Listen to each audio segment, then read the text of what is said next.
दरवाज़ाए बतूल पे रहमत खड़ी रही, पुश्ते नबी पे सजदे में आकर चढ़े हुसैन, बैठे रहे हुसैन इबादत खड़ी रही। नबी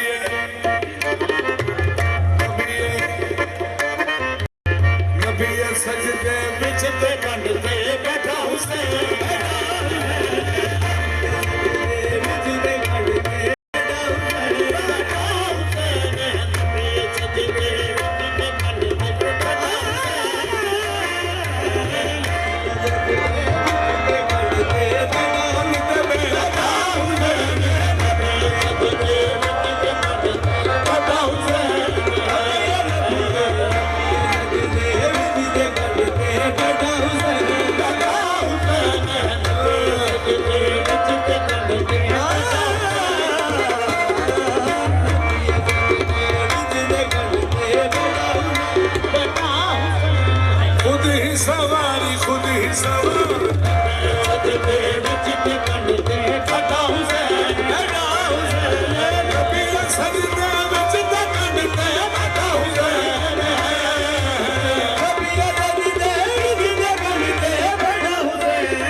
फिक्रा जी मेरे वालों एक सदका पाक हुसैन दा, नबी पाक सजदे विच ने, अल्लाह अकबर, नबी पाक सजदे विच, उत्ते पाक हुसैन सवार ने, ते पाक अल्लाह ने फरमाया मोहम्मद मुस्तफा नूं, लो भी सोनियो, हेलो बह के सुन लो फिक्रा सदका हजूर दा, तो तुसी भी फिक्रा भी आखिरी है, ते बह के सुन लो, इधर गौर करो, सुभान अल्लाह। नबी है, बादशाह साहब सैयद पाक बादशाह जी,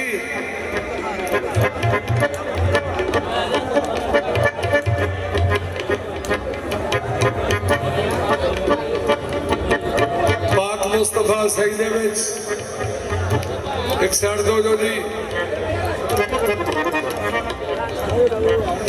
पाक मुस्तफा सजदे विच, उत्ते हुसैन पाक सवार। भैया फिक्रा सुन लें दो शाह साहब नूं, मेहरबानी थोड़ी। पाक मुहम्मद सजदे विच, उत्ते पाक हुसैन सवार। ते पाक अल्लाह ने जो फरमाया ने मोहम्मद मुस्तफा नूं, कि पहलू अल्लाह फरमाया काली चादर ओढ़ने वाले सारी रात ना जागया करो कि तुहाडे पैरों ते सोगस हो जाती है, ते अज पाक अल्लाह फरमाया कि सजदे को तूल दो। कोई भी हिस्सा तुसीं सिर च लियाने दो कि दो गल्लां कि मोहम्मद मुस्तफा सजदे विच, उत्ते हुसैन पाक सवार। अत पाक अल्लाह की फरमाया कोई भी हिस्सा जिस्म दा बिल्कुल हलाना नहीं, बिल्कुल हलाना